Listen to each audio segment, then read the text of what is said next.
Hello and welcome to the Clark Athletic Center Gymnasium for this, the first ever Little East Conference volleyball game of the season. We've got a good one for you. UMass Boston looking for their fifth 7-0 Little East Conference regular season in program history and third in 4 years against the upstart University of Southern Maine Huskies. They've already wrapped up their first playoff spot since 2013 and just their third since 2000. We'll see which of these top two teams in the Little East Conference in terms of offense can come out victors in this contest. We'll be back right after this break with our entire pregame right here on LittleEast.tv.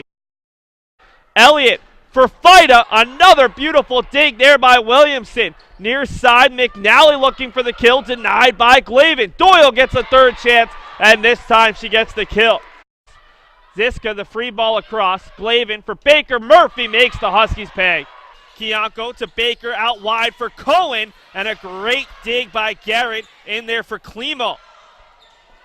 Baker, Glavin's pass for Fida, the lefty off the hands of Garrett, over the bench. Near side for Flanagan, soft tip. Deidre keeps it alive. Baker, only option is Murphy. It's Peruch. Parada looking for Wojtash. She is there. Baker goes over on two, and that was as quick as you can possibly do it. Out wide, big swing there from Kim, kept alive by Glavin. Maslak to Cohen, and the Beacons have tied it up. Gibbs, a junior captain on this team, did not see a ton of time her first 2 years. Near side for Kim, blocked down on the tough side, and the Beacons take the first set. 16-11 UMass Boston. We'll see if Roger Williams can pick it up after the timeout. Neither team playing well here in the third and potentially final set. A lot of mental errors, some poor sets, some poor swings.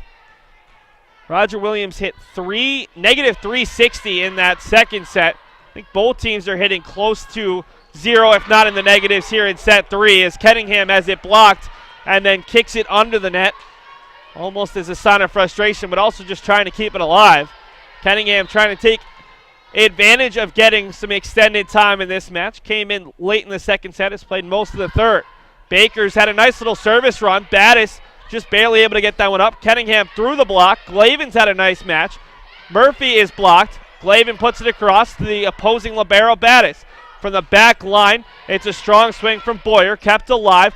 Fight of the soft tip, and just not getting there in time is Chartier, as the Beacons have finally extended this lead out to 7. It was very close for a while, but Pepper Baker, a nice little run of 4 consecutive points on the service line. Baker way too strong with the floater, and it's 18-12.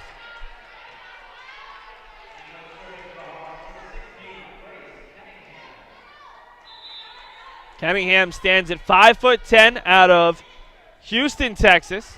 Murphy across, blocked down. Quilty was there with Boyer, the two players who you really don't want to hit into. And a nice job there by Quilty as Roger Williams has picked up their play at the net as this match has gone along.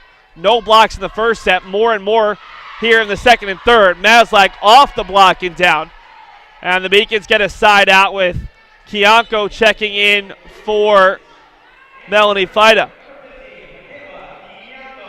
We'll see Kianko head back to serve. First service of the day. She's got 10 aces on the season in 54 sets. Transferred to UMass Boston after her freshman season. Originally out of Dunedin High School. Kianko with the dig. Baker for she, and what a tremendous swing off the hands of Battis and one bounce to the back wall here at the Clark Athletic Center Gymnasium. A 20-13 Beacons lead. Roger Williams firmly in the danger zone right now with the Beacons already leading 2-0. Kianko, the ace, off the hands of Boyer, who's had a couple of poor service receptions where she just turns her hands the wrong way. Certainly hasn't been the only player who's struggled on service receptions. And they'll take Boyer out right here, replacing her with Nikki Felici, the sophomore outside out of Salem, New Hampshire. Felici, a first-team All-State player at Salem High School, making her 14th appearance, 26 total set. Has 45 kills, good for 6th on the team. Kianko will pick out Battis this time. Melilo looking for Quilty, blocked and kept alive. Beacons 4 points away. It's she, just a bit too strong as she went cross court. Battis getting out of that way of that one at the last possible second. Newberger checks in for Quilty. Roger Williams loses 5 inches with that substitution. And Newberger's not short. 5'11". Quilty's just that tall. Murphy off the hands of Battis. Great effort from Chartier, and Battis gets it across on 3. It's Baker for Murphy, and Battis once again, good hustle, but not enough on that effort. The Beacons' lead is 8 as they'll bring in Doyle. And checking in for the first time today is Michelle St. Louis. St. Louis, a sophomore DS out of Dallas, Texas. Played in 11 matches as a freshman, her 7th match this season. 8th total set, 6 digs, 1 ace. She makes her 5th consecutive appearance. St. Louis finds the hands of Chartier. Difficult return, and it's kept alive by Newberger. Beautiful pancake from St. Louis, and she's able to put it across flat-footed.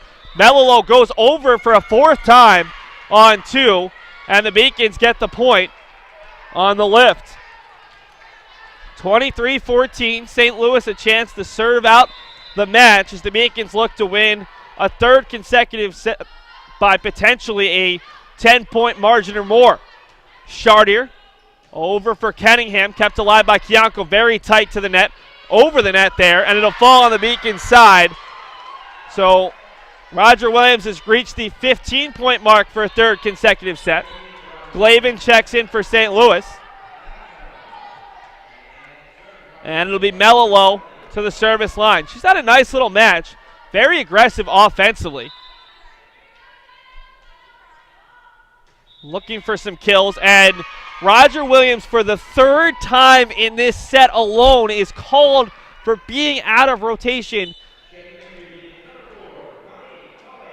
And that's just stunning that it's continued to happen twice in a row early on in the set, and now here late, giving the Beacons match point with Christina Elliott checking back in. Chance to serve out this match. Elliott's service. There's the ace, and that'll do it.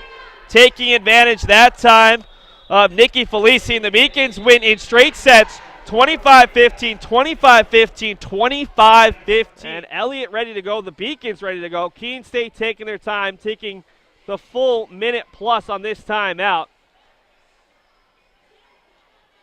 This has got to feel really good if you're Christina Elliott. She's been struggling to find her way into the lineup.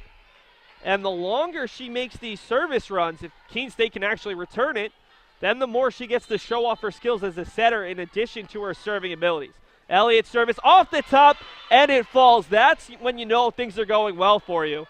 When you're able to come out of a timeout when you're a little bit cold, and instead of bouncing back towards you, it takes the top. 3 straight service aces for Elliott, and it's a 2-point advantage. Elliott's service off the hands of Silveri. Bell to the near side for Lamica, off the block. Elliott, a great diving dig to the far side for Shi, off the top of the net.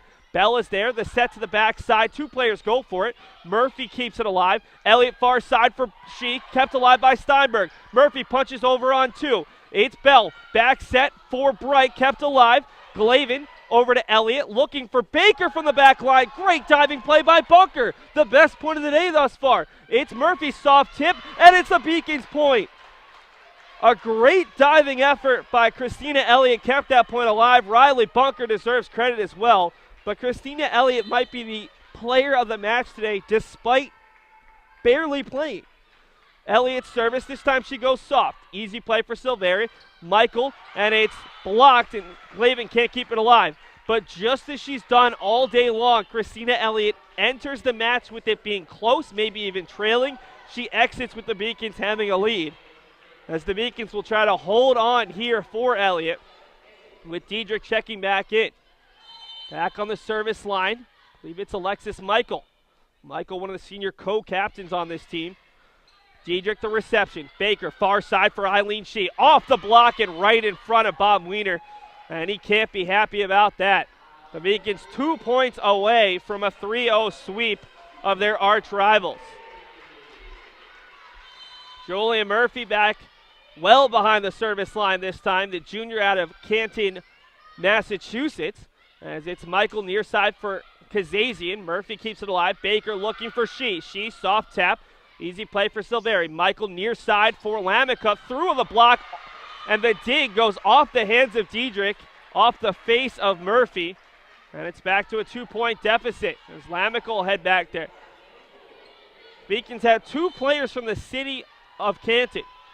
Murphy from Massachusetts and Diedrich from Michigan. Diving effort by Baker, kept alive by Shee, and it's off the hands of Lamica, and we've got match point. Eileen Shee has been a kill machine in today's match. Beacons have had a lot of players make big impacts, but she's going to be the player who jumps off the page in terms of numbers as Colleen Cohen will check in for Emily Steinberg. Steinberg's had a very nice match as well, despite not playing a lot of time. She and Christina Elliott have been very impressive today, in my opinion, as it'll be Pepper Baker taking a long service. Bunker. Diving effort by Michael. Silveri blocked by Souza. That'll do it. The senior who came in saying that the Beacons needed to come away with the win today, and she immediately points at her former roommate and now assistant coach Amber Clemens. The Beacons 25-21, 25-16, 25-21. Not quite a rout, but certainly a nice sweep for UMass Boston. There were no smiles on Saturday. They're all smiles today as we're going to take a commercial break, and then we'll bring you an interview with co-head coach Michael Houlihan from floor level. And Coach, a tough first 2 sets back and forth. You made a change in your 6-2, changing the outside hitter that went with each setter. What was the thought process behind that? It seemed to keep the hitting a little bit more consistent. Yeah, we tried to change up our lineup a little bit going into this match just so we can match up a little bit differently, but we decided just to go back to what we were winning. And it ended up working. I mean, it balanced us out a little bit. Our setters did a good job distributing the ball. You also made a big change in that first set. Pepper Baker coming out with you down by 3. Rachel Maslach comes in up by 5. How big is it knowing that every player might come in at any point and knowing that they can contribute? Yeah, I mean, we have that mentality as a team, and Rachel's terrific at it. She's so strong-headed, and she's really good at that part. And Pepper had a little bit of an off moment, so we decided to stick Rachel in, and she did really well. 6-0 here in New England. You hand Tufts their first loss. How big is this one? Maybe one of the best teams you played in New England, maybe one of the better teams you played all season long, to deal with some of the adversity and then come away, especially in that 4th set, and just put them away. Yeah, it was good. I mean, that first set, it was a tight one. Set 2, we kind of took our foot off the gas a little bit, but we went at them in 3 and 4, and our serving got more consistent and more tougher, and I think that was the difference in the match. Once we started to serve, I think we were able to do what we wanted a little bit more, and I expect that team to be better at the end of the year, and I'm sure we'll see them again. This is a huge week for you guys. 3 matches over 5 days. 2 very good out-of-conference teams and a very good team on Saturday. Can you give us a brief preview of MIT on Thursday, another team that was in the NCAA tournament last year at 9-2, off to a great start? MIT is a terrific team. I mean, they play some good teams. Their 2 losses, they play pretty tough, and I think it's going to be a good match. I mean, we just got to work on our serve a little bit off the off day and make sure that we match up a little bit with them, and I expect another battle. Thanks so much for your time, Coach. We'll head back up top and look at the highlights from the 4th set and have the final stats right here from the Clark Athletic Center Gymnasium.